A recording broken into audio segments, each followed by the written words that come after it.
Masoneria nuk ka një drejtues. Nuk ka masoneria një drejtues. Më kupton? Nuk është se është dikush që do të detyroj mua apo në vllazëri të detyrojnë të bësh sakrilegje, të bësh sakrifica, të nxjerrësh një sekret të shtetit apo nuk ka, sepse nuk ka lidhje, kujt i duhet ai sekret. Masoneria thash janë filozofë, shkencëtarë, sekrete kujt i duhet. Jo, nuk i duhet informacioni apo shtet. Nuk i duhet, nuk funksionon, ndaj po them, pra ndryshe nga ç'e mendojnë njerëzit. Më kupton, nuk funksionon, më jemi siç jemi këtu bashk. Më kupton? Thjesht i gjindemi një tjetër. Vllai mason nuk ka asnjë mekanizëm të më kontrollosh mua.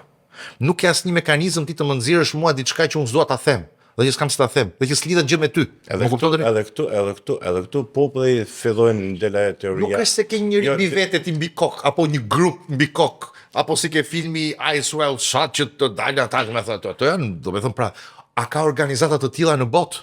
Mund të ketë, po s'ka lidhje me masonerinë. A ka organizata që drejtojnë botën ndoshta sot?